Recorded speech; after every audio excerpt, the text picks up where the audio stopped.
Là, ça va être un peu brut de décoffrage, mais je vous assure, il n'y aura pas beaucoup d'articles comme ça du Code du sport. Je vais juste en citer quelques-uns et ensuite on sera davantage théorique. Mais concrètement, il y a 5 articles du Code du sport qui sont importants à connaître.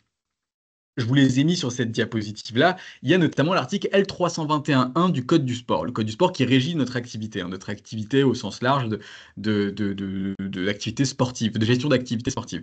Donc l'article L321.1 du Code du sport indique, je cite, hein, c'est en copier-coller, les associations, les sociétés et les fédérations sportives souscrivent pour l'exercice de leur activité des garanties d'assurance couvrant leurs responsabilités civiles, celles de leurs préposés salariés ou bénévoles et celles des pratiquants du sport. Les licenciés et les pratiquants sont considérés comme des tiers entre eux. Donc cet article-là, il pose la base en fait. Il oblige en fait les associations, les sociétés, les fédérations sportives à s'assurer. Aussi simple que ça. C'est la raison pour laquelle du coup la fédération est assurée et a pris un contrat auprès de la MAIF. Il y a l'article d'après. L321.2 du Code du sport qui précise le fait pour le responsable d'une association sportive de ne pas souscrire les garanties d'assurance dans les conditions prévues à l'article qu'on vient de voir tout à l'heure est puni de 6 mois d'emprisonnement et d'une amende de 7 500 euros. Bon, faut mieux le faire du coup.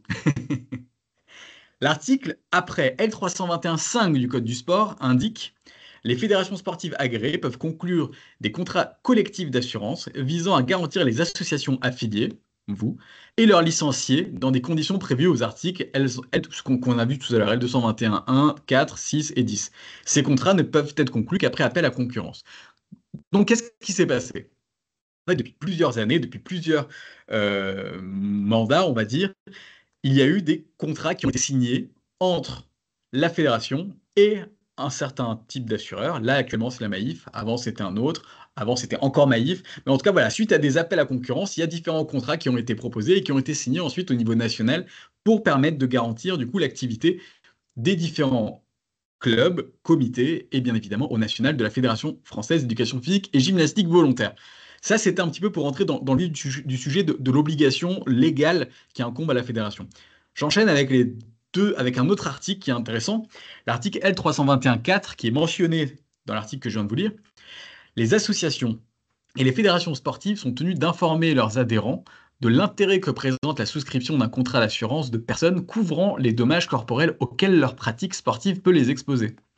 Elles informent également leurs adhérents de l'existence de garanties relatives à l'accompagnement juridique et psychologique, ainsi qu'à la prise en charge des frais de procédure engagés par les victimes de violences sexuelles, physiques et psychologiques. Ça, grosso modo, c'est ce qui est fourni en début de saison par du coup la fédération au club et qui, en gros, finalement, c'est un peu la notice de garantie, quoi. C'est le grand tableau qui vous est fourni avant chaque début de saison et qui, en gros, explique en fait on va dire l'étendue de la garantie du contrat qui est signé et fourni par la fédération et par naturellement la MAIF. Donc ça, c'était vraiment pour se mettre un petit peu dans le contexte législatif qui, du coup, incombe à la fédération vis-à-vis de son obligation d'assurer, du coup, les clubs affiliés, ses salariés et les pratiquants de son activité sportive. Promis, après j'arrête avec les articles du code. Maintenant, on va passer à vraiment de l'application pure et dure de ces contrats. Hop, je vois qu'il y a des personnes qui nous rejoignent petit à petit, c'est bien. Comment ça va se passer? On va regarder le contrat national.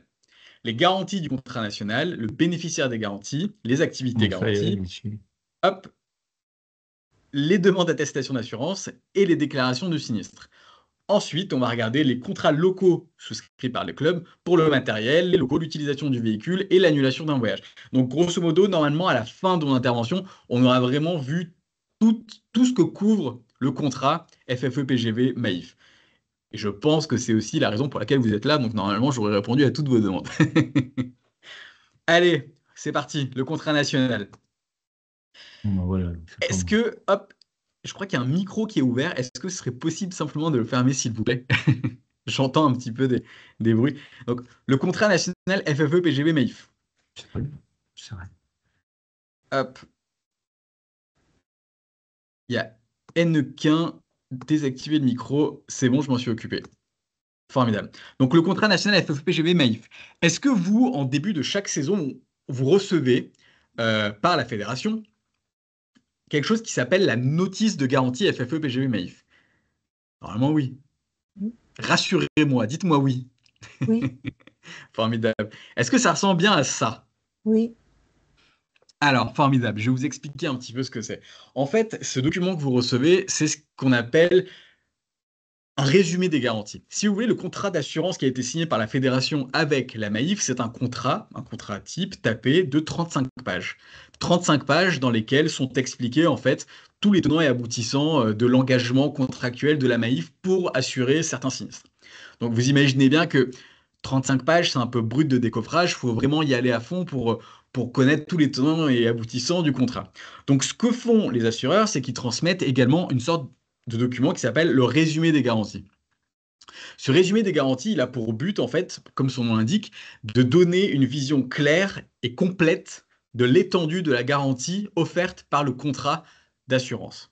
Donc, hop, comment ça se passe? Eh bien, donc c'est un tableau qui explique, en fait, justement, du coup, en 3 parties. Hop, je vais désactiver le micro de Monsieur Henquin, hop, que j'entends. Super. Donc, c'est donc un document qui peut se lire en 3 parties. Une partie haute, une partie du milieu avec le tableau de prise en charge et une partie du bas qu'on va voir ensemble. On va commencer par la première. Cette première partie haute, en fait, elle met en avant les bénéficiaires, les activités et les types de manifestations. En gros, grâce à la première partie de ce document-là, on va savoir donc qui est couvert, pour quelle activité et comment. Si vous le voyez bien, alors je sais que c'est certainement un petit peu flou pour vous, mais à gauche, on aura les bénéficiaires. Il y aura bel et bien indiqué que la Fédération française d'éducation physique et gymnastique volontaire, les comités nationaux, les associations sportives affiliées, les licenciés, les dirigeants, les salariés. En gros, il y a vraiment tous les publics qui participent à la vie de la FFE-PGB, qui sont évidemment garantis par le contrat d'assurance FFE-PGB Maïf. Donc ça fait partie des bénéficiaires. Ensuite, on a les activités. Quelles sont les activités? Le contrat est assez vaste. Il indique les garanties s'appliquent à l'occasion de tout événement de caractère accidentel, parce que bien évidemment, dans l'assurance, la définition phare, enfin la notion phare d'un contrat d'assurance, c'est pour contrer l'aléa. L'aléa, l'accident, c'est de l'aléa en fait. Donc, pour tout caractère accidentel survenant au cours de l'ensemble des activités organisées par la fédération, ses comités et ses associations sportives, ainsi que les trajets pour se rendre au lieu de ces activités et en revenir. Donc du coup, tout ce qui touche de près ou de loin à cette organisation d'événements est garanti. Et il y a également ensuite une partie manifestation auxquelles participent les invités de la fédération et de ses structures affiliées. Ça veut dire quoi? Ça veut dire que pour certains événements où il n'y aura pas que des licenciés, eh bien, le contrat d'assurance interviendra pour la responsabilité civile de l'organisateur, pour le participant, pour toutes les personnes qui auront de près ou de loin été participantes à l'événement, eh bien, le contrat s'appliquera.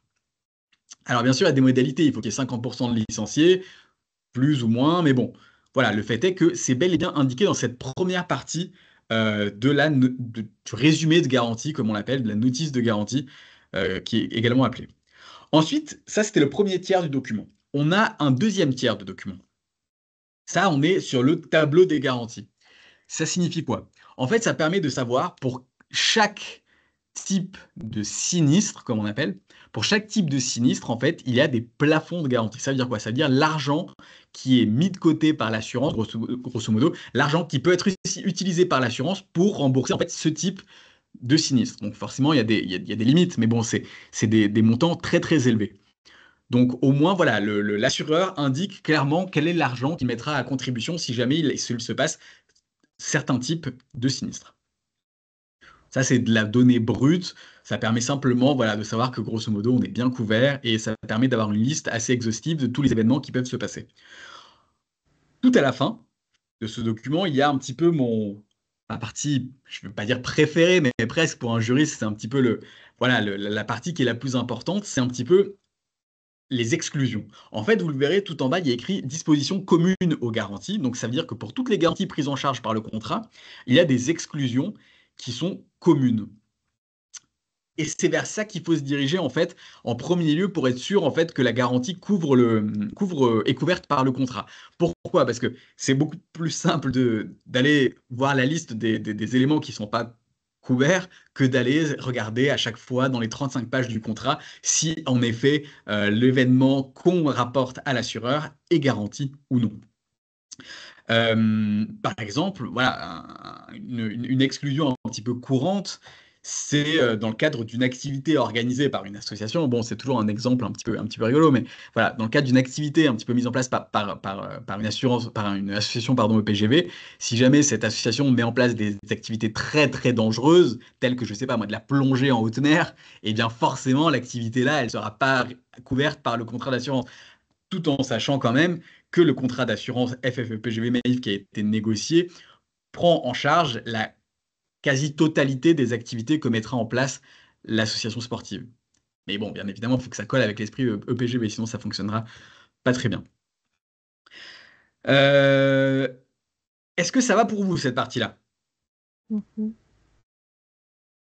Oui, je vous ai pas perdu. J'avoue que commencer toujours avec des articles du code, puis ensuite avec un tableau de garantie, c'est pas franchement la meilleure des manières d'entrer en jeu, mais voilà, comme ça au moins c'est fait. On arrive à comprendre un petit peu plus facilement en fait la manière avec laquelle est organisée du coup cette obligation de garantie par la loi et en fait la manière avec laquelle elle est présentée par l'assureur et par la fédération. C'est donc selon moi, enfin, je vais être tout à fait honnête avec vous, même moi en tant que juriste de la fédération, lorsqu'on me pose une question relative au contrat d'assurance, je me précipite sur le tableau de garantie pour être bien sûr que l'activité, en tout cas telle qu'elle m'est présentée, eh bien, elle est bien prise en charge par la première partie du coup de ce document-là. Et bien évidemment, après, je regarde un petit peu en bas à gauche ce qui se passe au niveau des exclusions pour justement pouvoir apporter une réponse appropriée. Parce que bien évidemment, 35 pages de contrat d'assurance, alors en tant que juriste, je les ai lus, hein, bien évidemment. Mais bon, c'est difficile à connaître vraiment tout par cœur, alors que ce document permet d'avoir un résumé tout à fait clair du tableau de garantie. Je vois qu'il y a Olivia Perrault qui me Oui, pose une c'est ça. question. Je vais me permettre de la lire pour tout le monde. Cela couvre donc bien les bénévoles qui participent à nos activités animatrices ou à nos manifestations pour nous financer et qui ne sont pas adhérentes, sachant que moins de 50% des adhérents participent à ces manifestations. Et ben là justement, en ce qui concerne ces événements-là, il est important de savoir que alors, quand vous dites des participent à vos activités animatrices, manifestations qui ne sont pour nous financer qui ne sont pas adhérentes.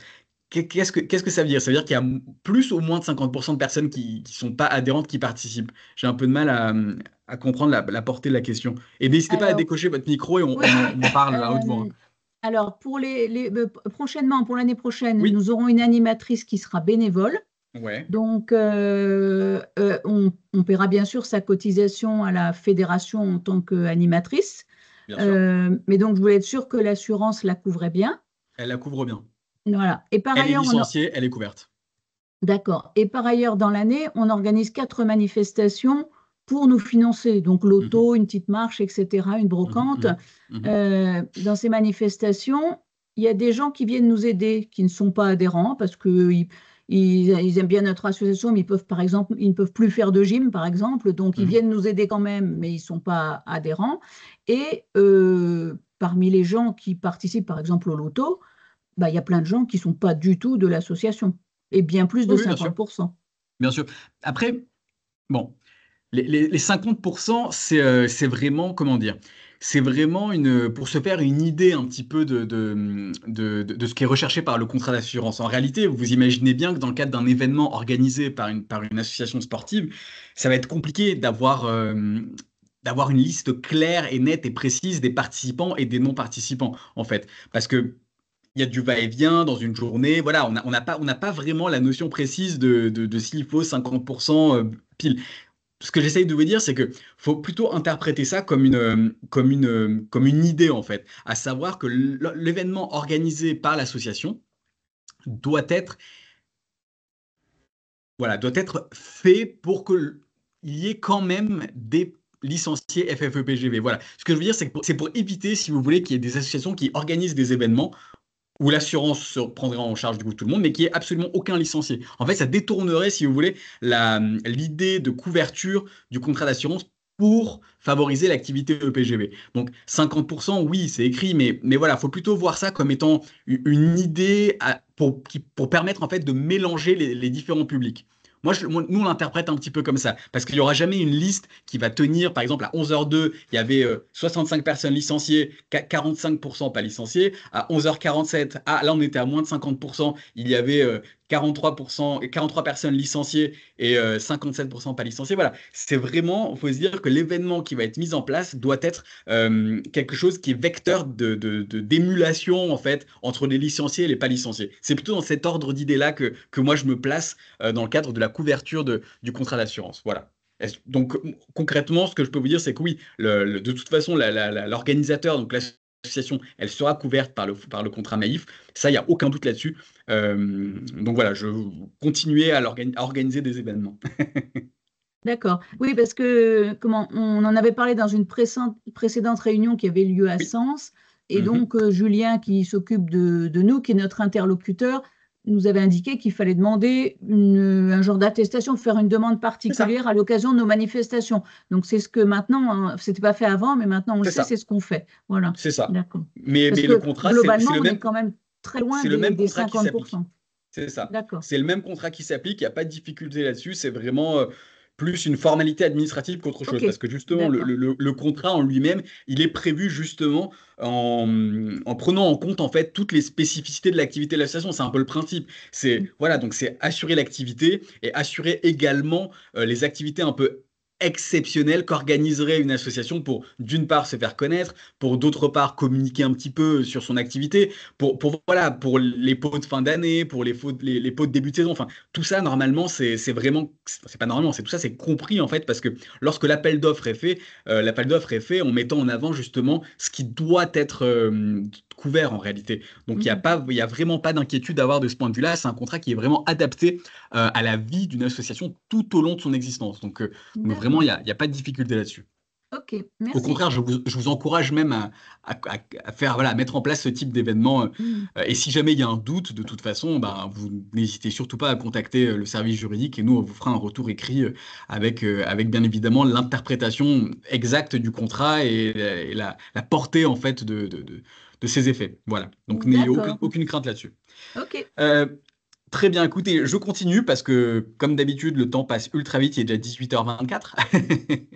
Donc, voilà, on va parler du coup, maintenant qu'on a vu un petit peu comment s'appliquait le contrat et les événements qu'il couvrait, on va regarder un petit peu comment gérer la déclaration de sinistre. C'est un petit peu ce que j'ai essayé de voir un petit peu avec vous tout à l'heure quand je vous demandais est-ce que vous avez déjà eu à utiliser le contrat d'assurance Maïf. Vous m'avez dit non, bah, c'est tant mieux, c'est très bien, c'est une bonne nouvelle, c'est-à-dire que vous n'avez pas connu de sinistre. Mais si jamais ça arrivait, eh bien, qu'est-ce qu'il faut faire?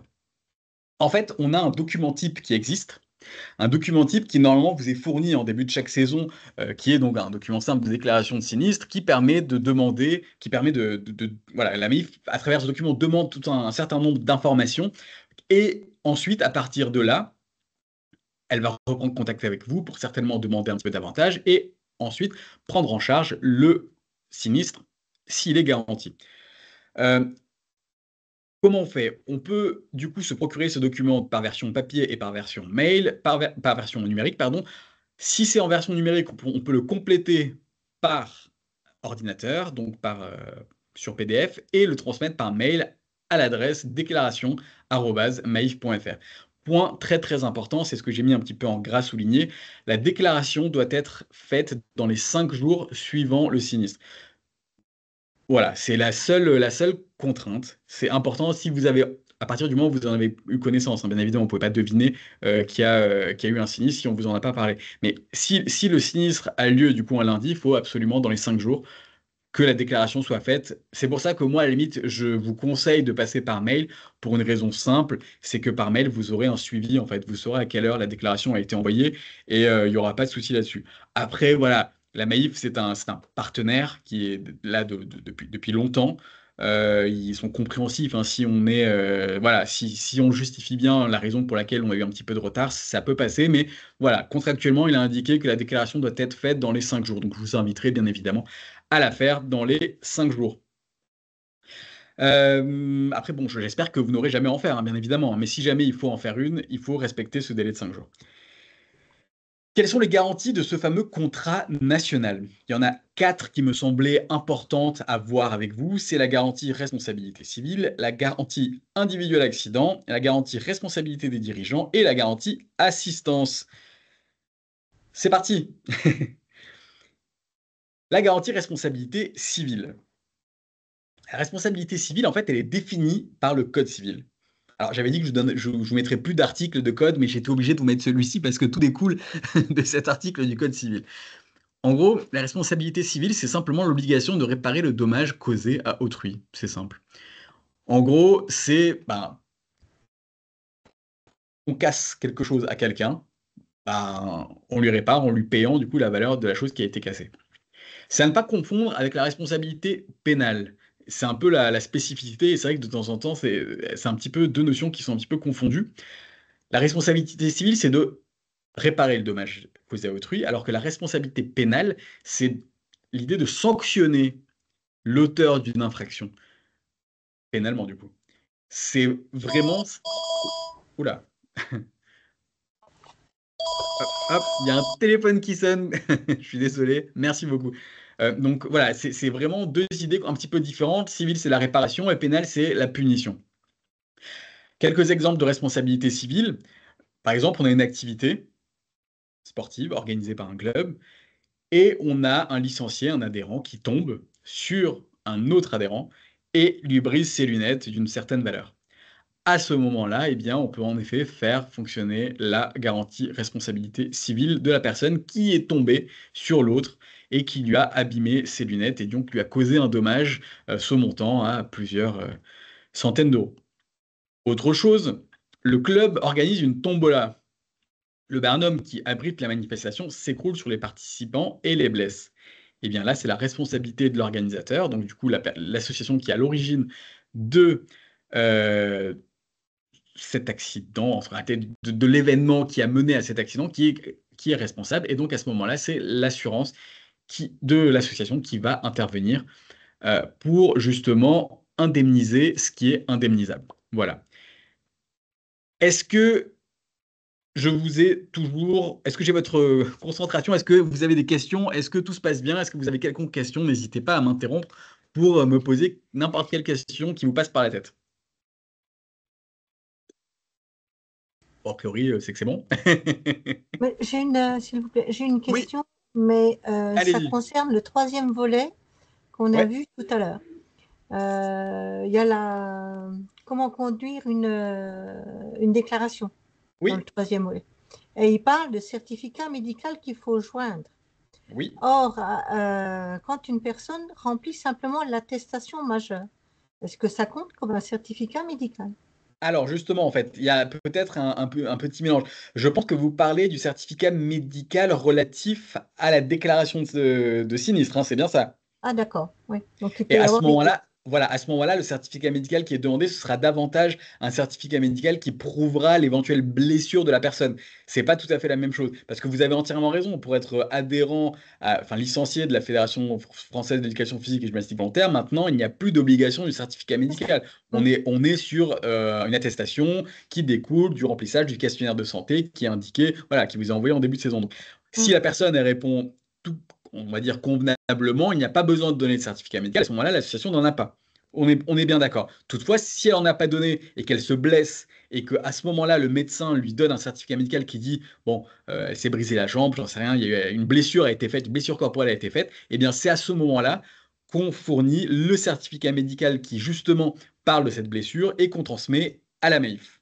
D'accord, merci. Voilà, avec plaisir. Donc on était sur les garanties du contrat national, on a vu ensemble du coup la responsabilité civile, la responsabilité pénale, on a bien différencié les deux. Maintenant je vais vous parler un petit peu de la garantie individuelle accident. Qu'est-ce que c'est que ça? La garantie individuelle accident, en fait, c'est la garantie qui vise à indemniser le dommage corporel subi par un assuré à la suite d'un événement accidentel. peu importe que l'accident soit la conséquence d'une faute de l'assuré ou du bénéficiaire de la garantie. Je vous ai mis la définition contractuelle. En réalité, c'est une garantie qui vient à justement indemniser la blessure, enfin, des frais supplémentaires liés à une blessure qui aurait pu être occasionnée dans le cadre d'une activité EPGV. C'est très très rare. On est à 460 000 licenciés et il y a entre 300 et 500 sinistres par an. Sinistres par an. Alors, on a eu des chiffres il y a quelques saisons. Grosso modo, je trouve ça assez intéressant de les partager avec vous parce que ça montre un petit peu voilà, à quel moment dans la saison les accidents ont le plus lieu. Donc, vous pouvez le constater. En début de saison jusqu'à février-mars, donc on y est jusqu'à peu près maintenant, c'est là où il y a le plus de blessures. Et ensuite, ça commence à petit voilà, baisser. Après, c'est un petit peu normal. En juillet, en août, souvent, il n'y a pas de cours. En avril, il y a pas mal de vacances. Et en juin, bon, alors, peut-être que les cours sont un petit peu voilà, moins intenses, on va dire. Donc, c'est la raison pour laquelle voilà, il y a un petit peu moins de sinistres. Un autre point que j'aime bien partager également dans le cadre de ces échanges avec les clubs, c'est peut-être la répartition par nature de blessures. En gros, ça permet de voir un petit peu que la grande majorité des blessures corporelles qui ont lieu dans le cadre de l'activité EPGV, ça reste voilà, des traumas qui sont pas trop graves. On voit qu'il y a 39% de fractures, donc c'est quand même un gros chiffre, mais le reste, ça reste des traumas, donc c'est des gros bobos, quoi, si je peux me permettre l'expression. C'est pas trop grave, ça donne pas une incapacité beaucoup trop lourde, voilà, et ça permet de reprendre l'activité assez rapidement. Ensuite, on a des plaies, les malaises qui sont très peu présents. On a des entorses à 8% et on a un autre type de blessures qui sont à 5,80%. Donc, grosso modo, moi, ce que je retiens, c'est que dans ces 300 à 500 sinistres par an, on en a 39% qui sont, on va dire, entre guillemets, assez graves et qui mènent à l'immobilisation. Donc, ça reste quand même, et Dieu merci, tant mieux, hein, un taux de sinistrabilité très faible et en plus relativement peu grave. Voilà. Il y a un autre petit point qu'on peut voir, c'est grosso modo la répartition de la localisation des blessures observées.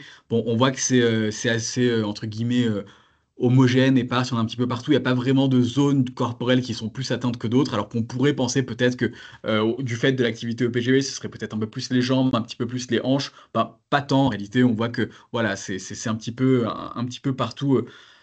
Partout pareil, c'est à 10% un petit peu jambes, genoux, pieds, mains, voilà, c'est un peu assez éparse. Dernier petit point statistique c'est utile en fait parce que j'ai l'impression en faisant en fait c'est souvent cette formation, enfin cet échange avec les clubs, c'est un petit peu voilà, c'est comment dire, c'est un petit peu lourd parce que ça parle beaucoup d'accidents, ça parle de blessures. Donc c'est important aussi de rassurer un petit peu les clubs en leur disant, comme vous l'avez constaté vous-même de par votre expérience, que ça reste quand même des événements très très rares. Et donc ça permet de rassurer un petit peu nos clubs. Mais si on regarde la répartition par circonstance, on voit que la chute, bon voilà, on est à 28% de chute. On a ensuite des glissades à 12%. Enfin voilà, c'est des phénomènes tout à fait normaux dans le cadre d'une activité sportive en intérieur. Et voilà, donc c'est pas, il n'y a aucune surprise si je peux me permettre. Et la répartition des dossiers par discipline, bon bah, on est à la Fédération française d'éducation physique et gymnastique volontaire, donc naturellement, ben voilà, les exercices gymnastiques sont majoritairement représentés dans le cadre de la sinistralité. Donc voilà, il n'y a pas vraiment de très grosses surprises dans le cadre de notre activité EPGV. Est-ce que ça va toujours? Formidable. On peut continuer alors. Mhm. Comme je vous ai dit, n'hésitez pas vraiment à me couper. Bon, vous avez tous les micros coupés, mais n'hésitez pas à remettre votre micro et à me poser des questions. Ça va être vraiment plus sympa parce que, en l'occurrence, voilà, moi je suis là pour vous, on est là pour discuter. Les diapos, vous les aurez, donc n'hésitez surtout pas à me poser des questions, même si on sort un petit peu du sujet du soir. On continue du coup avec les garanties du contrat national. Une garantie qui peut peut-être vous intéresser. Je dis peut-être, mais c'est une question. Enfin, voilà, je sais que oui, hein, c'est la garantie responsabilité des dirigeants et mandataires sociaux. Est-ce que vous, dans le cadre de votre activité de dirigeant bénévole associatif, est-ce que vous vous sentez en danger? Répondez-moi franchement, hein, ça reste entre nous, hein. Est-ce que vous vous sentez en danger? Est-ce que vous avez peur qu'un jour, voilà, votre responsabilité personnelle soit mise en jeu et grosso modo, de vous retrouver en prison à la suite de certains événements ou certains manquements dont vous n'auriez peut-être même pas été au courant, mais qu'on aurait pu vous opposer? Oui. Allez-y, dites-moi. Est-ce que vous vous sentez voilà, en danger, stressé Ben, c'est pas de la peur, mais on sait que ça existe, quoi. Voilà, on en tient compte, sachant si on est dirigeant d'une association, il y a des obligations et Bien derrière, sûr, il y a des possibilités de sanctions éventuelles si on ne fait pas tout ce qu'il faut, quoi. absolument. Mais bon, ça Bien sûr, n'empêche pourquoi pas je de vous dormir quand même. tant mieux, et vous avez bien raison. Mais pourquoi je vous parle de ça en fait? Parce que, ben, comme vous le savez, hein, donc moi je fais service juridique et on est très souvent, très souvent, à vrai dire quotidiennement, sollicité par des dirigeants de clubs qui justement nous font part un petit peu de leurs inquiétudes vis-à-vis de certaines situations, parce qu'ils ont bien évidemment peur que leur responsabilité soit engagée. Alors, je vous le dis tout de suite, en 25 ans de service juridique par Nadia Maouche, que vous devez certainement connaître, Mhm. je crois que c'est arrivé peut-être genre une fois qu'il y ait une procédure judiciaire qui ait été menée à l'encontre d'un dirigeant d'association et c'était la suite d'une faute intentionnelle. C'était voilà, c'était rien à voir avec une erreur de sa part ou quoi que ce soit. C'était vraiment un élément intentionnel qui avait été fait et qui avait amené à justement l'engagement de sa responsabilité personnelle. En d'autres termes, normalement, ça devrait aller. Votre responsabilité, elle ne sera pas engagée. Par contre, bien évidemment, le contrat d'assurance, lui, de son côté, il prévoit des éléments pour justement couvrir des éventuels événements qui pourraient porter atteinte à votre responsabilité de dirigeant. Il y a ce qu'on appelle la garantie frais de défense. En gros, la Maïf, elle s'engage à défendre du coup le dirigeant de l'association et tout bénéficiaire des garanties devant toute juridiction à l'occasion d'un sinistre garanti. Voilà, donc en gros, si jamais il y a votre responsabilité qui est engagée pour un événement quel qu'il soit, quand je dis sinistre garanti, vous allez tout de suite me dire ça veut dire quoi? Quels sont les sinistres pas garantis? Les exclusions, par exemple, c'est l'octroi d'avantages personnels, des commissions un petit peu frauduleuses, c'est des fautes intentionnelles, c'est des événements qui sont de toute façon punis pénalement, en fait, donc, et que vous ne ferez pas normalement dans le cadre d'une gestion, on va dire, normale de votre association. Donc, grosso modo, le contrat Maïf, lui, va couvrir du coup les frais de dépenses pour vous représenter devant la juridiction à l'occasion d'une éventuelle procédure judiciaire qui pourrait engager votre responsabilité. Voilà, donc vous êtes tranquille. Ensuite, il y a ce qu'on appelle la garantie conséquence pécuniaire responsabilité civile. Je vous la lis telle qu'elle est inscrite. La Maïf garantit les conséquences pécuniaires de la responsabilité pouvant incomber à l'assuré. Hop, en cas de dommages immatériels causés à des tiers suite à des fautes, erreurs de fait ou de droit, fautes de gestion commises dans l'exercice de leurs fonctions, fautes sanctionnées par une décision de justice devenue définitive ou donnant lieu à une transaction préalablement acceptée par la Maïf. Et il existe des exclusions. En gros, ce que veut dire cette phrase un petit peu barbare, c'est que si jamais il y a des événements qui portent atteinte de manière immatérielle qui ont un coût pour certaines personnes du fait de certaines erreurs de fait ou de droit de votre action en tant que dirigeant bénévole, alors la Maïf les garantira. Grosso modo, il y a très peu de chances que cette garantie soit utilisée, mais elle a le mérite d'exister parce que ça permet de vous rassurer dans le cadre de votre gestion quotidienne de l'association, pardon, puisque si jamais vous faites une erreur et que ça porte préjudice à quelqu'un, un tiers, eh bien cette erreur qui aura coûté de l'argent sera couverte par la Maïf. Voilà. Donc, vous pouvez encore plus dormir sur vos deux oreilles. La garantie assistance, je ne sais pas si vous saviez, mais il existe une garantie assistance. Elle vise à apporter une aide lors d'un sinistre survenu loin du domicile ou du lieu d'activité habituel de l'association. En gros, il y a un numéro Maïf Assistance qu'il faut contacter si jamais il y a un événement de ce type qui a lieu. Sincèrement, je pense pas vraiment que cette assistance ait déjà été utilisée par qui que ce soit, mais en tout cas, elle a le mérite d'exister. On a fini cette première partie relative au type de garantie qui existe du contrat Maïf. Est-ce que vous avez des questions? Est-ce que vous avez des interrogations sur des futurs événements que vous souhaitez mettre en place ou voilà, quelconque question qui porterait atteinte qui parlerait des événements susceptibles d'arriver et qui vous pose une question sur la couverture ou non de l'événement? Désolé, je me permets de boire parce que j'ai la bouche un peu sèche. A priori, non. Bah écoutez, on va enchaîner avec les bénéficiaires des garanties. Alors, on l'a vu un petit peu tout à l'heure, je ne sais pas si vous vous rappelez, dans le cadre de la notice de garantie, elle est faite en 3 parties. En 3 parties, et en haut à gauche de cette petite feuille, qui est très très utile et que je vous invite vraiment à avoir toujours sous la main dans le cadre de votre gestion quotidienne de l'assaut, elle met en avant les personnes morales et les personnes physiques qui bénéficient des garanties du contrat FFE-PGV Maïf. Si vous le voulez bien, on va regarder tout ça ensemble. Il s'agit des associations affiliées, forcément, c'est vous ça, c'est votre association. Il s'agit des comités, forcément, puisqu'ils voilà, ils font en gros, ils mettent en place sur le terrain, sur le territoire national, toutes les prérogatives de la Fédération française d'éducation physique et gymnastique volontaire. Ensuite, les personnes physiques, licenciés, pratiquants, animateurs, dirigeants, forcément. Vos pratiquants, vos animateurs et vos dirigeants sont tous assurés, mais comme l'indique le règlement intérieur et les statuts de la fédération, il est essentiel de licencier tout le monde. Très, très important.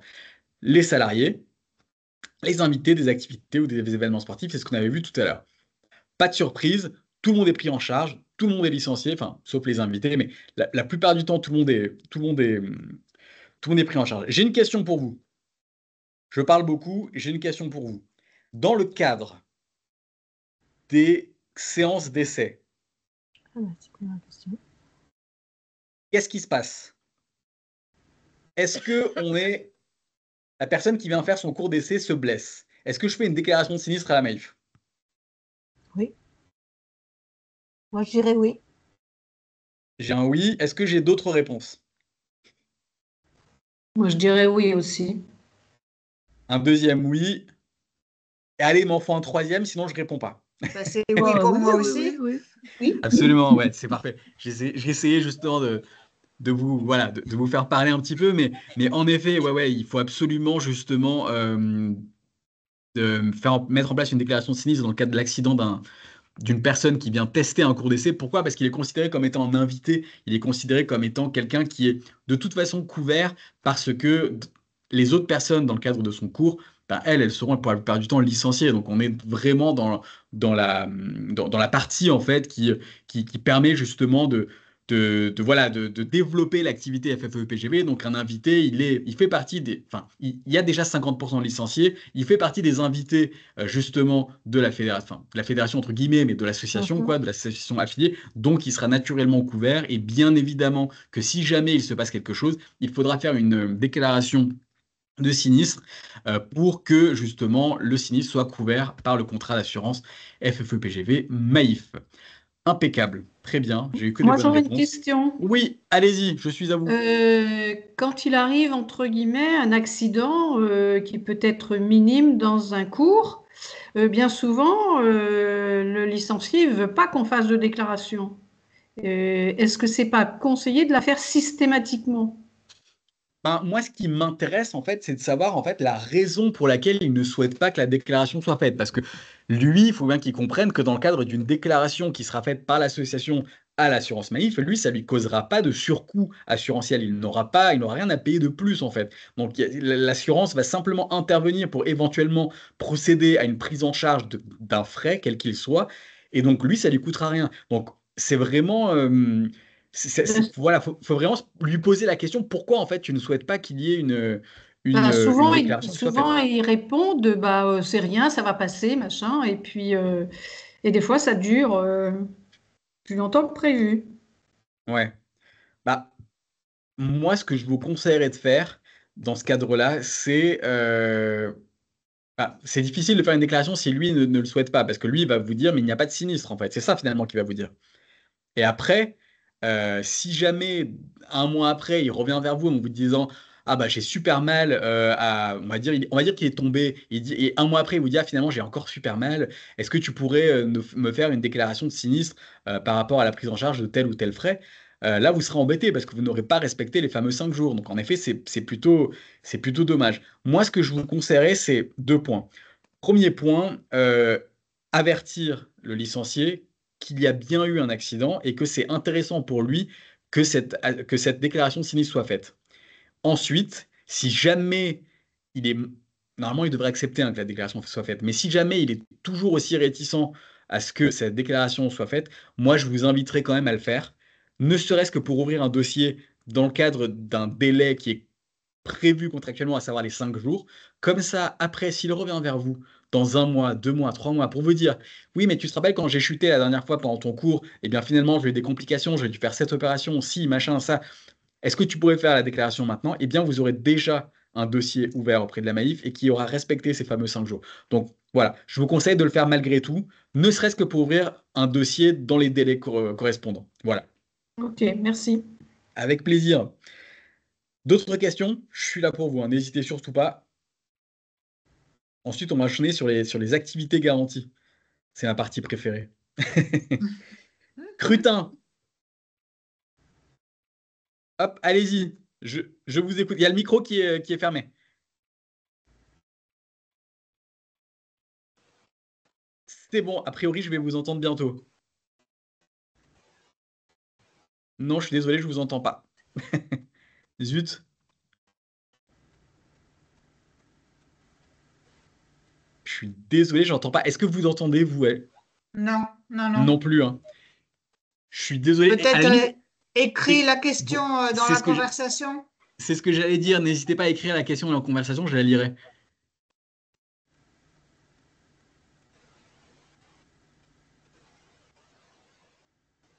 Ah, je suis vraiment désolé, on va reprendre après. Écrivez la question, on vous reprendra après. Je suis désolé, j'entends rien du tout. Au niveau des activités garanties, quel type d'activité vous assurez, vous, dans vos associations? Rapidement, hein. Rapidement, j'imagine que c'est des activités gymniques, un petit peu, voilà, c'est... on est-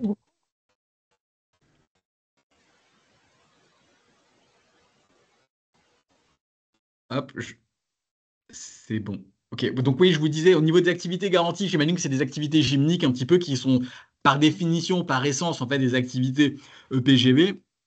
Dans le cadre des activités garanties par le contrat, on est bien évidemment dans la prise en charge de la grande majorité d'activités sportives. Il n'y a pas de liste exhaustive d'activités prises en charge par le contrat Maïf. C'est vraiment voilà, une activité qui correspond à l'esprit EPGV, en fait. Ce qui signifie donc que c'est vraiment voilà, du maintien en forme, du sport santé, comme vous connaissez très bien cette expression. Donc, il y a pas de limite, on n'a pas une liste de 90 activités qui sont prises en charge par le contrat d'assurance et tout le reste n'en est pas une.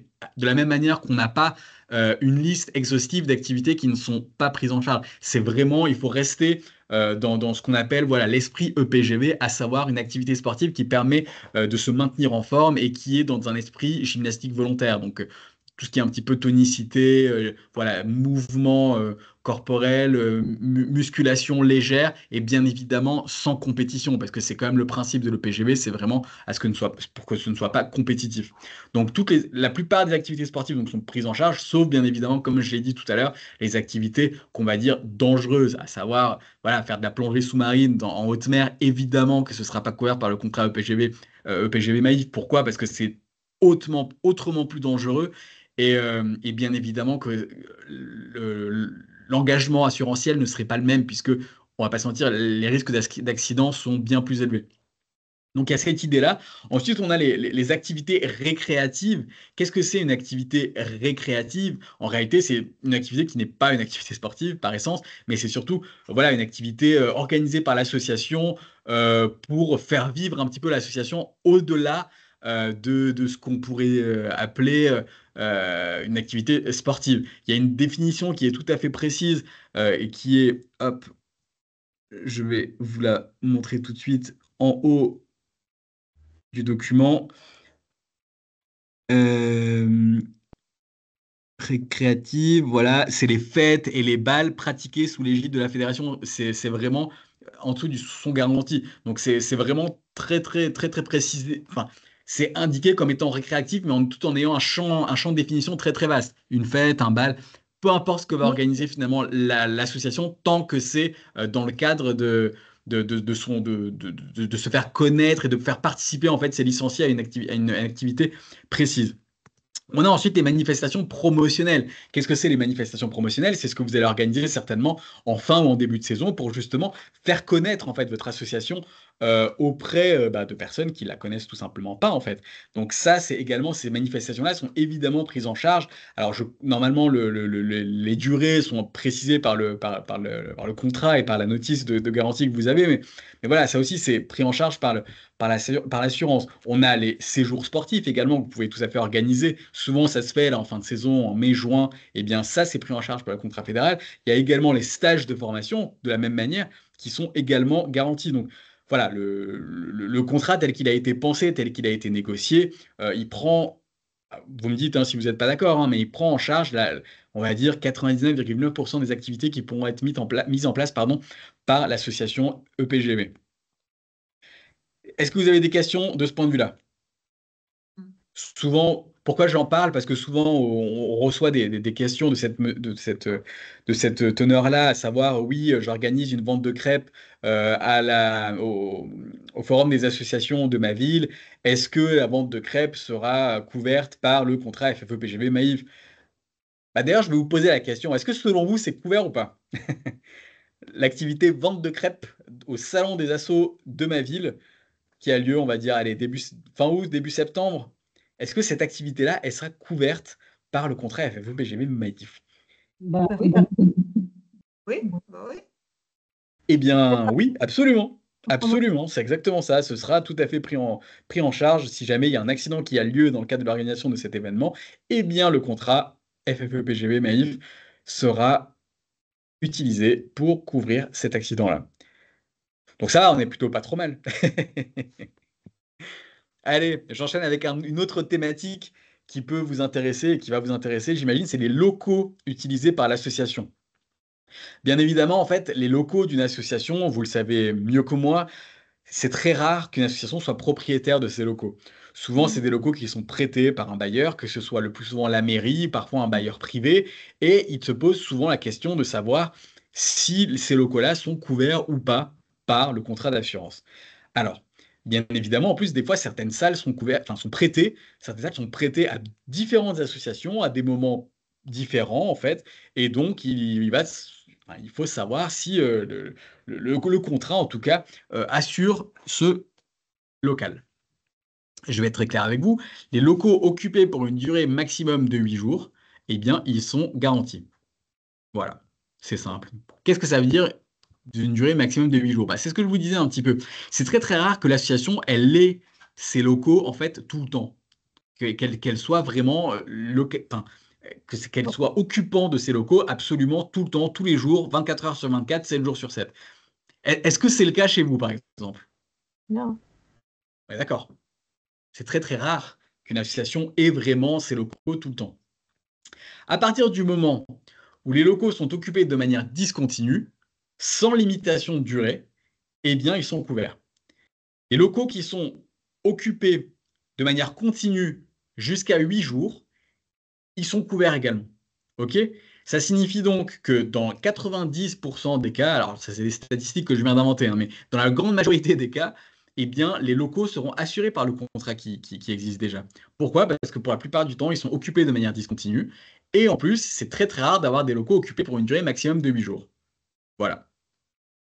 Après, si jamais on arrive dans cette exception où on a une association qui a ses propres locaux, qu'elle occupe de manière continue pendant plus de 8 jours, à ce moment-là, il est tout à fait possible de se rapprocher de la Maïf ou d'un autre assureur. Mais bon, a priori, la Maïf, c'est plus intéressant puisqu'on a des tarifs avec eux, forcément, du fait de l'existence de ce contrat, pour signer un contrat d'assurance supplémentaire, obligatoire en plus, pour couvrir le risque locatif, à savoir les incendies, dégâts des eaux et une éventuelle explosion qui pourrait avoir lieu. Mais bon, voilà, c'est de l'assurance, donc Dieu merci, ça a très peu de chances d'arriver, mais on est bien content d'être assuré lorsque ça arrive. Un autre point qu'il est intéressant en fait de connaître, c'est en ce qui concerne le matériel. Tenez, je vais vous poser une question. Est-ce que vous pensez que le matériel que vous avez au sein de votre association est garanti par le contrat d'assurance ou pas? On va Oui. faire en 2 temps. Est-ce que vous avez du matériel, premièrement? Et ensuite, si vous avez du matériel, est-ce qu'il est garanti ou non? Ouais. Alors, au niveau du matériel, vous en avez ou pas? Oui, on a du matériel, Ouais, pas pour des sommes très élevées, mais bien on a un sûr. petit peu de matériel, voilà. Mais moi, je pense qu'il doit être garanti dans le cadre de nos activités. J'imagine qu'il est garanti. Pas s'il Ça- venait, pas l'usure évidemment, mais s'il bien sûr. venait à être détruit pour une raison quelconque. Bien sûr. C'est intéressant en fait. C'est intéressant parce que en fait, le contrat d'assurance fait une petite distinction qu'il est important de connaître. Hop, je vous montre ça. En fait, le matériel des clubs où il y a moins de 50 licenciés, il y a une assurance qui existe et qui prend en charge justement le matériel de ces clubs-là pour un montant de 500 euros, jusqu'à 500 euros sans franchise. Ce qui est, grosso modo, je pense, pas la majorité, mais presque des associations sportives EPGB. Donc, pour les clubs, alors je vous refais le résumé, pour les clubs où il y a moins de 50 licenciés, d'office, on a une couverture de ce matériel pour tout ce qui est vol, incendie, dégâts des eaux, événements naturels. Pour les associations de plus de 50 licenciés, alors qu'est-ce qu'il en est? Eh bien, il y a une garantie facultative qui existe et on en parlera tout à l'heure. Je vous fais un petit voilà, spoiler, pas un spoiler plutôt, mais un petit suspense parce qu'on va regarder ensuite dans le cadre des garanties facultatives ce qu'il est possible d'avoir. Mais en effet, pour le matériel des clubs de plus de 50 licenciés, il existe quelque chose, mais on regardera tout ça plus tard. Alors les activités, on les a vues, donc les activités à risque, parachutisme, bon, j'ai pas l'impression que vous organisez du parachutisme, spéléologie, sport en eau vive, voilà. Et bien évidemment, toutes les activités utilisant les véhicules à moteur, hop, elles ne sont pas garanties, on le savait déjà. Vous avez déjà eu à demander des attestations d'assurance ou pas? Alors tout à l'heure, on m'a dit qu'il y en avait une qui avait dit oui. Mais est-ce que dans le cadre de votre activité, des attestations d'assurance ont déjà été demandées, notamment parfois la mairie demande ça, Oui, voilà. en début de saison. Vous la demandez à qui habituellement? Ben, je La fais Fédé. un document que je reçois en début d'année et je le remets dans le dossier Voilà, de ça la c'est plus maille. à titre de rappel, voilà, c'est toutes les attestations, comment les obtenir et comment en fait.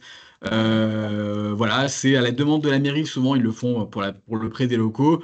En cas de manifestation sur la voie publique, absolument. J'ai eu cette question-là il y a quelques semaines où on avait eu un comité qui souhaitait mettre en place une manifestation sur la voie publique, un comité, non, une association qui voulait mettre en place une manifestation sur la voie publique. Et bien, en effet, la mairie demandait et la préfecture demandait une attestation d'assurance pour ce type d'événement-là. Le comité départemental de votre ressort est tout à fait à même, d'ailleurs c'est lui qui s'occupe de vous transmettre ces attestations-là, donc Oui. n'hésitez pas de vous rapprocher d'eux, et si jamais ça peut arriver, il y a des congés ou il y a un petit peu de difficulté à joindre le comité départemental, je vous parle de congés parce que bientôt il y aura les congés, donc n'hésitez pas à vous rapprocher de la vie associative de la FFE-PGV ou même du service juridique, nous on saura tout à fait retransmettre la demande aux services compétents. Autre petit point de rappel, le contrat FFE-PGB Maïf, il y a un numéro de sociétaire qui est le 224 996 D.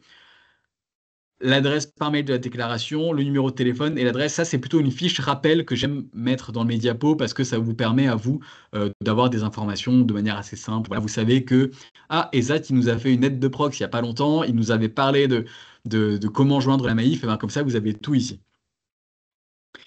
Euh, Ça, c'était la partie, qui correspondait aux garanties du contrat national. Je vous avais promis qu'on allait regarder les contrats à souscription facultative, notamment quand je vous parlais de tout ce qui était relatif à la prise en charge du matériel des associations à plus de 50 licenciés.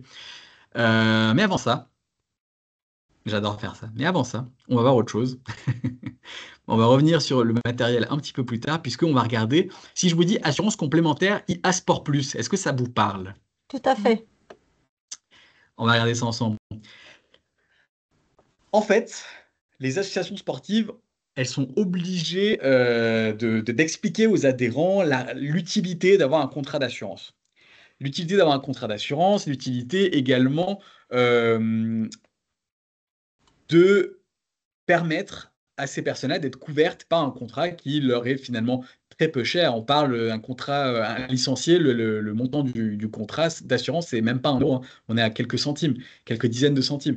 Donc voilà, on est obligé de leur montrer l'intérêt que présente la souscription du contrat d'assurance et les dommages corporels auxquels leur pratique sportive peut les exposer. Donc on a une garantie de base que je vous ai présentée tout à l'heure, qui est indiquée du coup sur le tableau de garantie à la partie gauche. Et ensuite, on a également un contrat d'assurance offrant des montants de garantie supplémentaires. Cette IA Sport Plus, en réalité, c'est une assurance complémentaire au contrat qui est fourni de base et qui va couvrir les mêmes, les mêmes garanties, en fait, mais sur des montants bien supérieurs. Le montant de l'IA Sport Plus pour une année, pour une saison, c'est à peu près 11,85 €, grosso modo. Ça change un petit peu tous les ans, mais on va dire c'est une grosse dizaine d'euros. Mais voilà, ça permet en réalité de couvrir. Alors, il n'y aura pas davantage de garantie, hein. C'est uniquement les montants de garantie qui seront plus importants. Donc, si vous voulez, c'est pour avoir encore plus la certitude d'être couvert en cas de sinistre. Mais voilà, c'est facultatif, on est obligé de le proposer, on le propose, et certains licenciés souhaitent voilà, prendre cette garantie complémentaire, et à ce moment-là, il suffit de compléter en fait le formulaire de demande d'IA Sport Plus, et c'est bon. L'assurance, oui. Oui, je veux dire, on le trouve où, le document complémentaire? Eh bien, normalement, il vous est fourni en début de saison. Ça me surprend si vous ne l'avez pas. J'ai Ou alors, jamais de toute fait façon... attention, en tout cas. Pardon? J'ai jamais fait attention, en tout cas. Non, mais c'est pas grave, mais de toute façon, est-ce que vous recevez les informations juridiques qui sont transmises par le service juridique? Voilà, Oui. normalement, dans les informations juridiques, on en parle également. Alors peut-être que c'est passé un petit peu inaperçu, mais normalement, en effet, on communique sur l'assurance IA Sport Plus. En tout cas, je note que on m'écrit, ça ne me dit rien non plus. Je note que Et il me il y a... semble que ça a changé. Alors, Ouais. on a changé aussi l'assureur plusieurs fois, donc c'est peut-être pour ça. Et je me demande s'il n'y a pas eu un moment où il fallait aller chercher soi-même sur le site de l'assureur Alors, ce peut-être, IA Sport Plus. mais normalement, moi, je sais que depuis qu'on est de retour à la Maïf, en tout cas, parce que je sais qu'avec l'ancien assureur, c'était peut-être un peu différent, mais il me semble, je suis quasiment sûr, que en fin de saison ou en début de saison, je vais vérifier tout de suite, hop, parce que je regarde dans les informations juridiques, notamment celle de début de saison, la 189 pour être précis. Alors, tac, tac, tac. Non, ça, c'est la complémentaire santé. Je vérifie tout ça avec vous en live.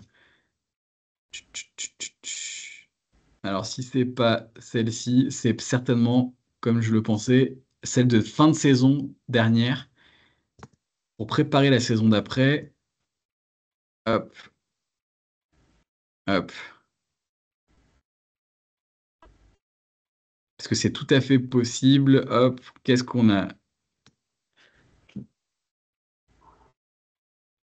PGV Maïf, ok. Ok.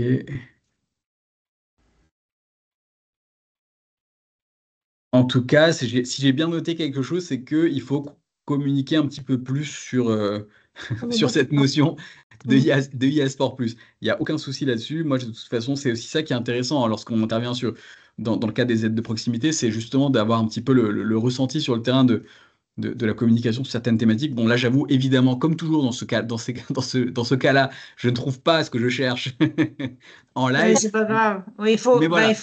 faudra peut-être penser à Ouais. le joindre effectivement Absolument. dans les documents de rentrée. Ou l'inclure Absolument. dans le... Joindre un bulletin. Mais les gens sont Exactement. informés, je pense, les dirigeants savent, mais mettre dans le Est-ce document. qu'elle est beaucoup utilisée? Je vais être tout à fait honnête avec vous, absolument pas. Mais vraiment, vraiment, vraiment pas. Alors, je suis un peu embêté parce que comme c'est une vidéo qui sera ensuite mise en ligne et ouverte à un peu tout le monde, je peux pas vous donner certaines informations. Mais non, je vous confirme que non, elle est vraiment très peu utilisée. Et quand je vous dis très peu, c'est vraiment, vraiment, vraiment très, très peu. pour quelles raisons? Et voilà, après chacun choisit hein, s'il souhaite l'avoir ou non, mais voilà, la couverture du contrat tel qu'il existe déjà, et comme j'ai pu vous montrer depuis tout à l'heure, elle est quand même assez intéressante. En fait, elle couvre déjà la grande majorité des sinistres qui pourraient avoir lieu. Donc voilà, chacun est maître de sa volonté ou non voilà, de s'assurer avec IA Sport Plus, mais en tout cas, ça existe. Et en effet, ben, je suis assez surpris en effet que vous, voilà, que vous ne connaissiez pas, mais c'est intéressant, ça me permettra de revoir un petit peu la politique de communication de la fédération sur cette thématique-là. Il faut dire que pour les dirigeants, c'est pas simple parce que on Clairement. vend, voilà, on explique qu'on prend une licence parce que dans la licence, il y a une assurance. Puis après, on leur dit, mais prenez encore une assurance en plus. C'est ça. Avec un Les coût en gens ne plus. comprennent pas, hein. Et puis un coût assez, voilà, un coût qui n'est pas négligeable non plus. Hein. C'est quand même, on est à plus de 10 euros, hein. Sachant que la Oui. licence, elle est à une grosse vingtaine. Voilà, Attends. voilà, c'est quand même voilà, un certain coût. C'est à peu près la moitié du prix de la licence. Très bien, bah écoutez, je vois qu'il y a une des participantes qui doit nous laisser. Merci à vous, bonne soirée. Et moi, je vais enchaîner du coup par l'assurance du matériel appartenant au club. Après tant de suspense, je vais vous parler justement des clubs qui ont plus de 50 licenciés, ce qu'il en est réellement en fait. En fait, donc comme je vous ai dit, hein, si jamais vous avez donc plus de 50 licenciés dans votre association, alors, il est tout à fait possible, et il est d'ailleurs conseillé, puisque souvent dans ce type d'association, le matériel, il y en a un certain nombre, d'une certaine valeur, donc il est possible de se rapprocher de la Maïf pour leur demander en fait d'assurer à travers du coup cette assurance complémentaire le matériel du club. Euh, Qu'est-ce que je voulais dire? Donc, n'hésitez surtout pas à voilà, prendre contact avec eux, puisqu'ils ont l'habitude en fait de ce type de demande. Si vous J'aurais ne une souhaitez pas. question, moi, concernant le matériel. Quand il Oui, appartient au comité départemental, oui. est-ce qu'il Bah, est couvert? par qui, par quoi, et comment, surtout, et à quel moment le dommage a-t-il eu lieu?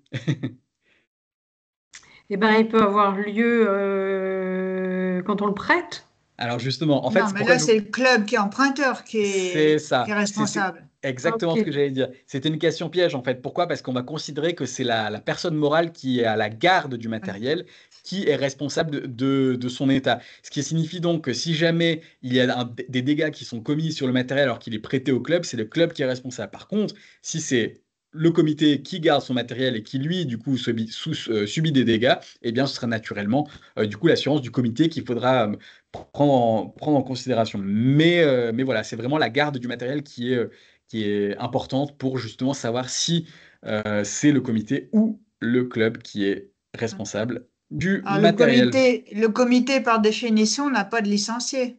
Exactement. Donc, Donc, donc c'est couvert. c'est couvert, mais seulement jusqu'à 500 euros. C'est ça. Ouais. Or, le comité, souvent, il en a pour plus de 500 euros. Exactement. Et c'est pour ça, en fait, que l'assurance, Ouais. elle est construite de cette manière-là. Parce que bien évidemment que si vous souhaitez assurer, si le comité souhaite assurer donc davantage de matériel, un montant beaucoup plus important, forcément, bah, Mm. l'assureur, voilà, il le sait, hein, que ça a un certain coût, qu'il y a un certain risque. Et naturellement, ça va faire augmenter le prix de l'assurance à payer par le comité, puisque naturellement, il y a un risque qui est plus important Mm. que celui qui est prévu par le contrat national. Mais Ouais. vous avez entièrement raison, c'est tout à fait ça. Ouais. Non, la question se pose particulièrement pour les clubs de plus de 50 Ouais, licenciés. On en a quand même pas mal, hein. bien sûr. Mais Et c'est, je mais pense qu'ils c'est ne sont pas au courant. Mais c'est Non. pour ça, en fait, que moi, j'en profite. Et c'est pour ça que j'appuie vraiment sur cette partie-là. Parce que, voilà, souvent, un contrat d'assurance, enfin, même une notice d'assurance, c'est quand même assez aride, assez complexe à lire, à comprendre.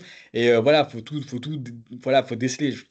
Voilà, tous les tenants et aboutissants, en fait, du contrat. C'est pas facile, en fait, d'avoir une vision vraiment globale du contrat en lui-même. Donc, j'en profite un petit peu quand je peux, dans le cadre de ces événements comme ça, des aides de proximité, pour parler un petit peu voilà, de ce qui peut être intéressant pour un club de savoir, quoi. Parce que l'assurance, bien évidemment, l'assurance, quand on n'en a pas besoin, ben, elle sert à rien, on paye pour rien. Mais quand un accident arrive, on est quand même plutôt bien content voilà, d'être indemnisé à hauteur du dommage tel qu'il a eu lieu. Euh, J'ai une question. Bien sûr, n'hésitez pas à me couper la parole, je suis là pour ça. Quand c'est les locaux qui sont prêtés par la mairie et Ouais, que les locaux ont été fractionnés et qu'il y a du vol ou ouais. du matériel qui est abîmé, Est-ce que c'est pas la garantie de la mairie? C'est une très très bonne question. En réalité, bien évidemment que les locaux d'une mairie sont la plupart du temps déjà assurés. Mais malgré tout, moi, ce que je vous invite à faire, c'est qu'en tant que locataire, bon, quoi qu'on en Mm, dise, hein, vous êtes locataire temporaire de ces locaux-là, je vous invite quand même à faire une déclaration d'assurance, malgré tout, vous. d'accord. Pourquoi? Parce que c'est toujours intéressant d'avoir, d'une part, l'interprétation du contrat par l'assureur, parce qu'ensuite, après, vous nous en parlez, on voit un petit peu si la réponse qui a été transmise par l'assureur est correcte ou convenable aux engagements qu'ils ont pris. Et surtout, il est tout à fait possible ensuite que vous, de votre côté, par exemple, que l'assurance de la mairie ne prenne pas en charge le vol du matériel, par exemple. C'est Mhm, possible. Et à ce moment-là, vous, l'assurance Maïf que vous avez, eh bien, elle interviendra, par exemple. Donc, d'accord. n'hésitez surtout pas, vaut mieux en faire trop que pas assez en réalité. N'hésitez surtout pas à faire la déclaration malgré tout. Comme ça, après, eh bien, vous avez un suivi, vous êtes dans les clous et normalement, si ça correspond à ce qui est prévu par le contrat, eh bien, vous serez garanti et il n'y aura pas de difficulté là-dessus. Donc oui, je vous invite, même si les locaux sont couverts par la mairie, par l'assurance de la mairie, à faire une déclaration quand même. Et est-ce que vous connaissez à peu près le coût de cette assurance supplémentaire? Honnêtement, non, parce qu'il y aura plusieurs éléments qui seront pris en compte. La grandeur, enfin, le nombre de licenciés total de l'association, parce que bien évidemment que le matériel à couvrir dans le cadre d'une association de 75 licenciés ne sera pas le même qu'une association de 350. Donc forcément, je pense que ce sera la manif adaptera ses tarifs à la grosseur en fait et au nombre de licenciés. C'est pour ça qu'il compte en licenciés en fait, en nombre de licenciés, parce que plus il y a de licenciés, naturellement, eh bien, Oui, plus il y aura de matériel. ok, merci. Bonne soirée à la GV Saint-Brémy. Merci d'avoir été présent. Vous inquiétez pas, hein, j'ai presque fini. Il me reste, pour être tout à fait honnête avec vous, 3 diapos, donc on sera clairement dans les temps. Pas de problème, vous pourrez dîner tranquillement. Alors, je vais juste vous parler de deux possibilités également assurantielles qui s'offrent à vous. Je pense que Joël connaît l'assurance automission. Oui, on le fait. Voilà, vous le faites bien évidemment. Voilà, c'est grosso modo, je fais un petit topo là-dessus. Hop, merci à la GV Clamcy également. Très gentil d'avoir pu participer ce soir à cette réunion. Donc, assurance dite d'automission, donc c'est une assurance qui couvre le véhicule appartenant à un membre de l'association qui est utilisé au bénéfice exclusif du club. OK?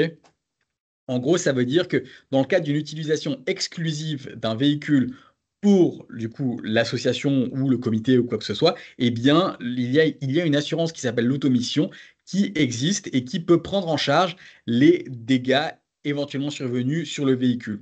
Ça fonctionne comment? Parce que comme vous le savez, hein, il y a une obligation d'assurance pour les véhicules, quels qu'ils soient. Toutes les personnes qui ont une voiture sont assurées. C'est une obligation légale. En fait, ce qui va se passer, c'est que cette automission va se substituer en fait à l'assurance du conducteur habituel et donc va prendre en charge les éventuels dégâts qui auront été commis dans le cadre de cette utilisation exclusive du véhicule au bénéfice du club. Vous allez me dire, mais pourquoi, à quoi ça sert? En réalité, vous le savez aussi bien que moi, si on a trop d'accidents de voiture, on a ce qu'on appelle un malus. Mm, Donc, naturellement, on va payer davantage d'assurance si on a un accident l'année d'après ou dans 2 ans dans le cadre voilà, de notre contrat d'assurance. Donc, ce qui va être utile avec l'automission, c'est que vu que ça va remplacer l'assurance habituelle, eh bien, il n'y aura pas cette idée de malus qui va se taper en fait sur votre compte par la suite.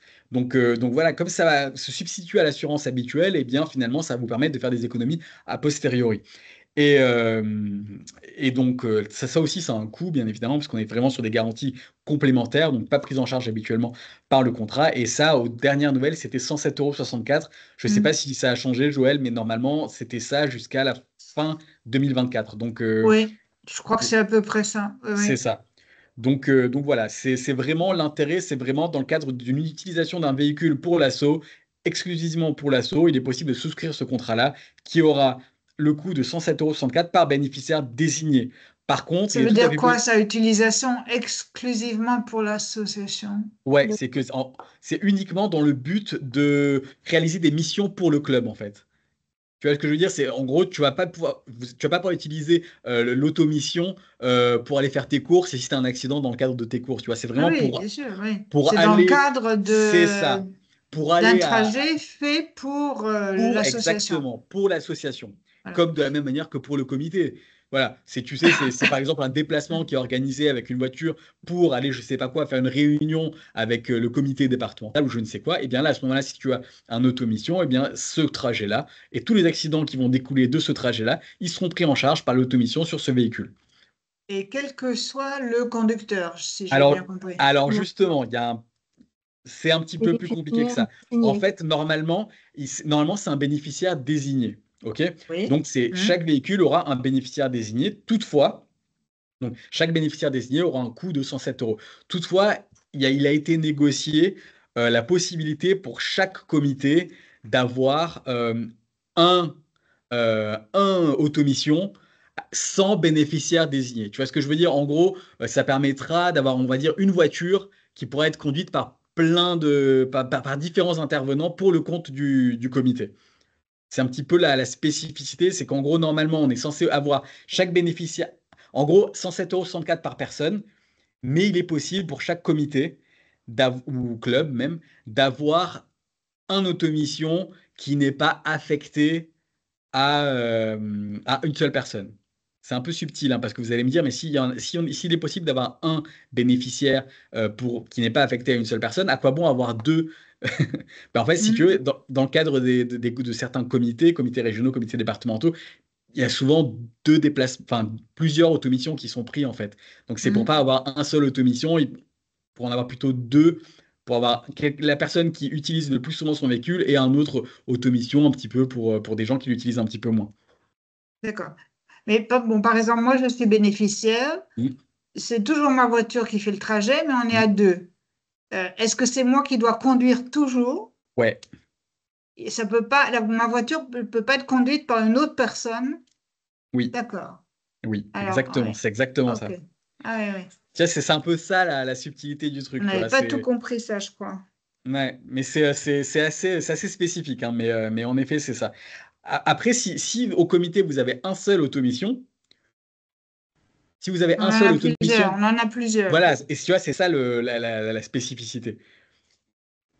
Donc, tu as vraiment mis le doigt sur le point automission qu'il fallait éclaircir. Oui, parce que normalement, avec un contrat Maïf, bon, en dehors de ce contrat pour l'AGV, notre voiture peut être conduite par quelqu'un d'autre. Ouais, absolument. C'est tout à fait Abs- autorisé. Absolument. Mais là, en l'occurrence, c'est vraiment par bénéficiaire désigné. Donc, il faut D'accord, désigner un d'accord. Ouais, conducteur ok. qui va profiter du coup de ce automission. On n'est plus par véhicule, on est vraiment par bénéficiaire. Tu vois? Et C'est un peu la différence. dès qu'on a un bénéficiaire désigné, on a le droit d'avoir un autre bénéficiaire non désigné. C'est ça, exactement. D'accord. Exactement. Voilà, ça c'était la petite partie automission, 19h19. Je suis assez content parce que je vais réussir à vous libérer à temps, ce qui n'est pas toujours le cas. Donc, je vais juste vous parler d'une dernière assurance complémentaire qui existe. Ça s'appelle l'assurance annulation voyage, pardon. C'est pas forcément très connu, mais ça a le mérite d'exister parce il arrive en effet que certaines de nos GB, de nos associations pardon, GB organisent des voyages au bénéfice des licenciés.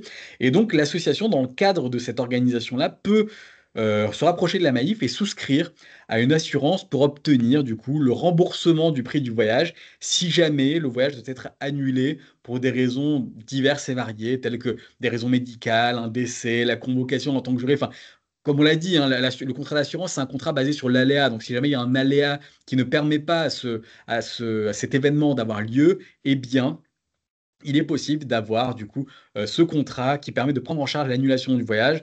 Il a un certain coût. Je vais être honnête avec vous, je vous l'ai mis, hein, c'est 4,11% du prix du séjour. Donc, ça peut chiffrer quand même assez vite. Mais voilà, après, c'est un choix, hein. Comme je vous ai dit, hein, l'assurance, quand il se passe rien, ça nous embête de la payer. Mais voilà, lorsqu'elle intervient, on est quand même bien content d'être couvert. Donc c'est un choix, ça a le mérite d'exister. Je vous en parle. N'hésitez pas à vous rapprocher de la Maïf également, hein, si vous voulez avoir davantage d'informations. Mais voilà, il y a une adresse spécialisée. Enfin, il y a une adresse spécialisée sur ce type de contrat. C'est gestion spécialisée@maif.fr. Vous mettez le numéro de contrat que je vous ai montré tout à l'heure, donc c'est le 2 224 996D, et vous pouvez tout à fait avoir des réponses à vos questions auprès de la Maïf. Voilà, Ok. si vous avez des questions, c'est tout pour moi. Si vous avez des questions, n'hésitez pas, je suis là pour vous. Donc, n'hésitez pas. Est-ce que vous avez des éléments qui vous questionnent? Tant mieux. Je vais considérer égoïstement que c'est grâce à ma présentation qui aura été très claire. Sur les questions, elles arrivent quand l'accident arrive, en Bien fait, sûr, non, souvent. non, mais bien sûr. De toute façon, voilà, il y a une adresse que j'espère vous connaissez. C'est l'adresse service-juridique@ffepgb.fr. Vous n'hésitez jamais, jamais, jamais à nous écrire pour quelle question que ce soit. Moi et mes collègues, du coup, Pauline Tessandier, Mathilde Esteves, Nadia Maouche, que je ne présente plus, eh bien, on est là pour vous. N'hésitez surtout pas voilà, à nous écrire. On répond sous 48 heures maximum, enfin sous 2 jours ouvrés en réalité. Vraiment, on sait qu'être dirigeant bénévole, c'est quand même de plus en plus compliqué et on vous en demande de plus en plus. Donc vraiment, nous, notre mission, c'est vraiment, vraiment, vraiment de vous aider à être voilà, les plus sereins possibles et à être la fonction de support que vous méritez. Donc voilà, n'hésitez jamais à nous écrire.